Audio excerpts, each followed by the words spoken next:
Okay, guys, I'm going to try to get into it real quick. Today we're going to discuss how to find the slope, but more importantly, we're going to be talking about perpendicular and parallel lines. But before we do that, we need to review how to find the slope. And so there's three ways that we're going to discuss finding the slope. And so we're going to look at a graph or a picture, 2 points where we have to use a formula, and or an equation. So for us, these are the three ways that we will always find the slope. Okay, now these are just some definitions. Slope is a ratio or a fraction or comparison of two values or data points of vertical rise and horizontal run, and it's also called the rate of change. Lowercase m is the universal symbol for slope in algebra, and many times when you're talking about it. Also in geometry, lowercase m means the measure, but in this case we're going to be talking about the slope. I'm sure you've seen, here's a ratio or a fraction, rise over run. The rise is where you go up or down, and the run is where you go right or left. And so this one becomes useful when you're looking at a graph. And this is the actual slope formula right here. And this is useful when you have 2 points. And this comes up when you're talking about graphing a line. I don't know how much it is going to show itself here, but just to let you know, the slope is not a point. Okay, so this is just some information, and these are the things that you need to have in your notes. Whatever you see on this piece of paper here, you need to have in your notes. Okay, so remember, you can pause, rewind, and go back if you need to. All right, the first way we're going to find the slope is when you have 2 points.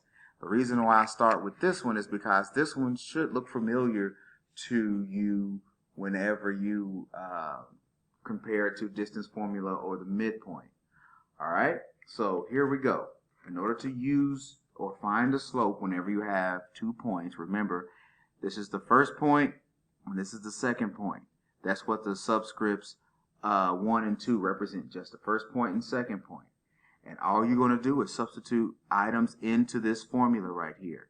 What I normally tell people to do is to write your fraction line and put your subtraction in there. And that leaves you then with 4 boxes to fill in, so to speak.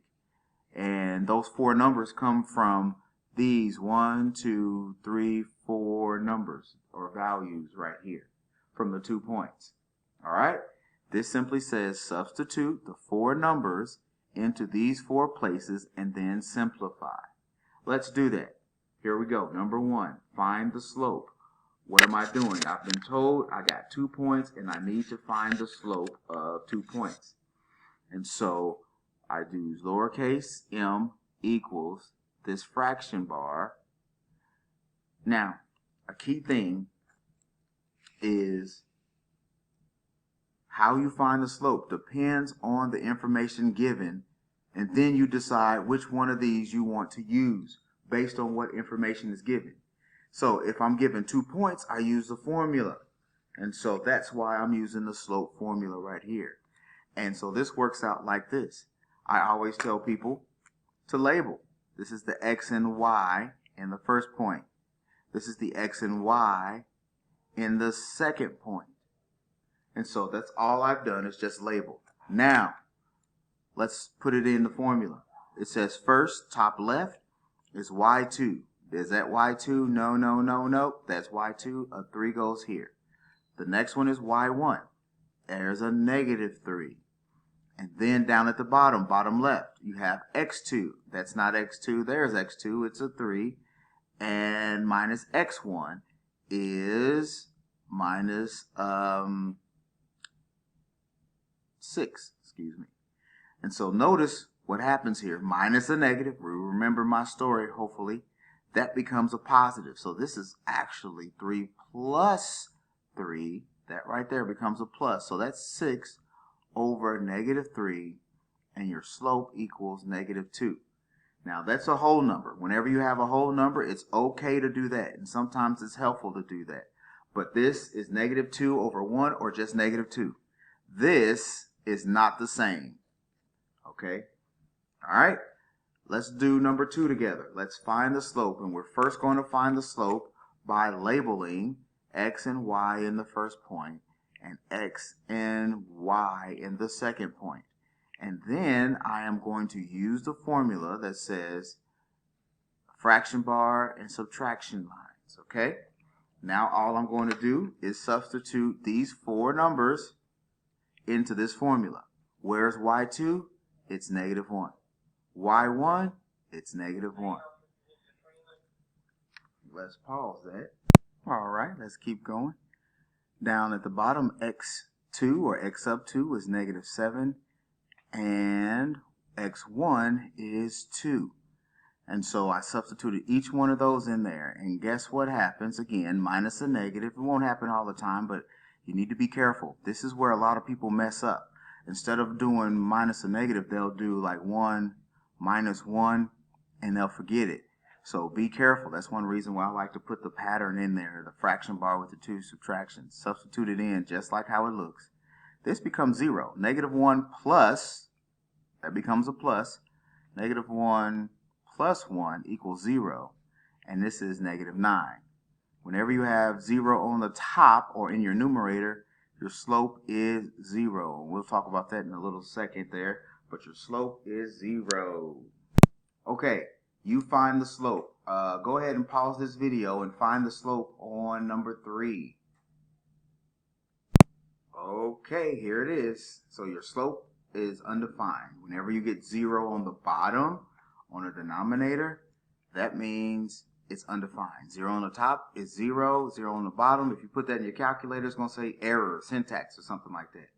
It's undefined. That's what you would have to write. You don't stop right here. You would write the slope is undefined. Okay? Alrighty. Let's keep moving. Just so you can have this in your notes, we just talked about a 0 slope. That's a horizontal line. It could be anywhere on your graph. Anywhere on your x and y axis, up here or down here. It doesn't matter. Any horizontal line, the slope is 0. Any vertical line, the slope is undefined. This is where you get 0 in a denominator, and this is where you get 0 in the numerator, in the top. Whenever you're looking at a graph, any graph, if the line is going up from left to right, it's a positive slope. I don't care how steep the line is. If it's going up from left to right, the slope is positive. If it falls from left to right, so if it goes down, and again, it doesn't matter how steep, well, that probably don't count, but if it falls, then that is a negative slope. It's just something to keep in mind. I can look at a graph and tell if a slope is positive or negative, or if the slope is 0 or undefined. This is something to write down and keep in your memory. Okay, let's talk about the next way to find a slope, and this one is from a graph or a picture. And so this is really important. This is another way. I'm not given 2 ordered pair or 2 points here. I'm given pictures of graphs of lines. And notice how these points have been made bold for you. It won't always look like that. You may have lines that look like this, and you have to figure out these points yourself. And you're only looking for points that intersect these grid boxes in the corner. So nope, not that one, not that one, nope, but yes, that one. That one intersects in a corner, and that one intersects in a corner. So whenever you're given a graph, if it don't have these bold points on it, you're only looking for lines that intersect these in the little corners here of the boxes, all right? So what do? Remember, this little graph or something like this I gave you previously, it should be on your notes. And so what you do is you start from any point on here counting to the next. All you need to remember is that slope is a fraction, and that whenever you count up or down, that number goes on the top. Whenever you count left or right, that number goes on the bottom. So say I start here and I count up and to the right, okay? This is how you do it. If I start here, I count up 1. I went up and it's positive, so a positive 1 goes on the top. Then I start over. From here, I reset and start over counting to the right. So here it's 1, 2, 3. And I'm counting where I land. I went to the right 3, and that goes on the bottom. So it's up 1 and over 3 is my slope. And so What if I started here and went down this way? Yes, you can do that, and you should still get the same thing. Let's count it out. I first start here and I count down 1. Since I went down, that number is on the top. You see that? And it's negative. Okay, the negative direction is down and to the left. So I went down, that's on the top, and I start over.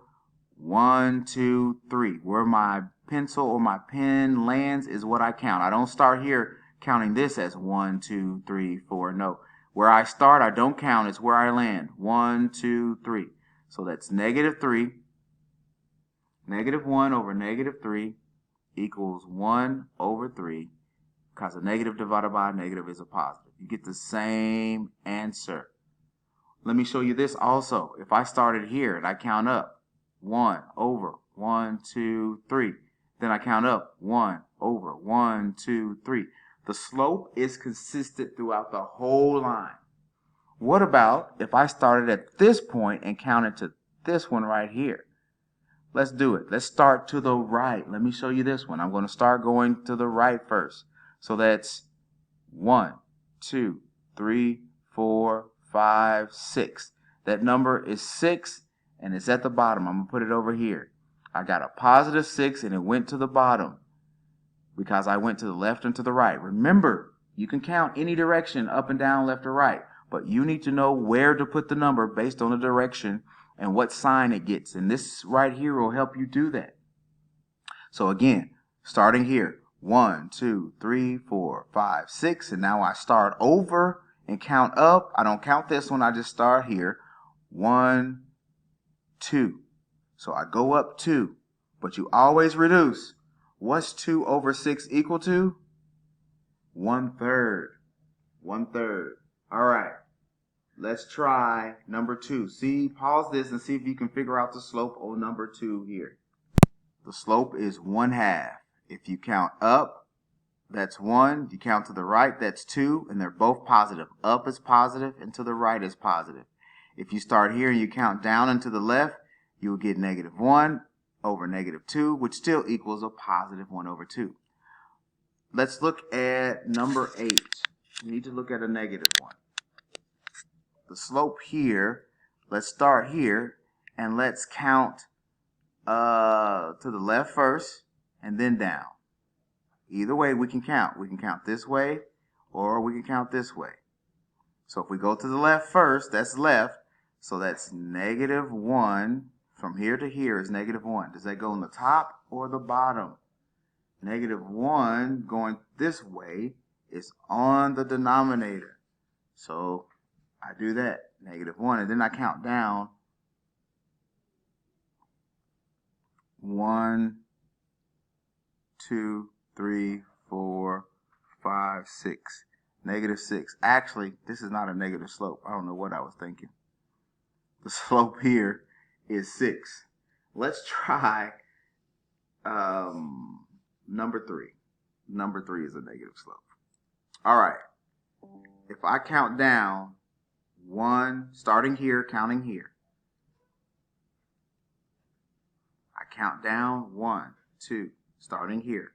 1, 2, 3, 4, 5, and I need to stop there. So that's negative 5, and that's going down. So that number is negative and in the top. That's where people mess up, is they put the wrong numbers in. They put the numbers in the wrong place. And I count to the right, starting here, 1. So I go to the right, 1. So going to the right is positive and it's in the bottom. Okay? So that equals negative 5 or negative 5 over 1. The same thing.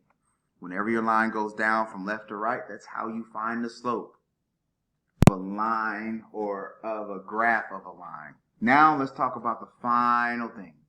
If you have an equation, how do you find the slope? Here you go. Write this in your notes. We want this equation right here. I'm sure y'all know this one. Y equals mx plus b, where m, lowercase m, is the slope and b is a y-intercept. All right? Here's a hint. If you put your equation in slope-intercept form, which is this equation right here, then the coefficient for x, the coefficient means the number in front of x. So if I write 3x, the 3 is the coefficient. If I write y,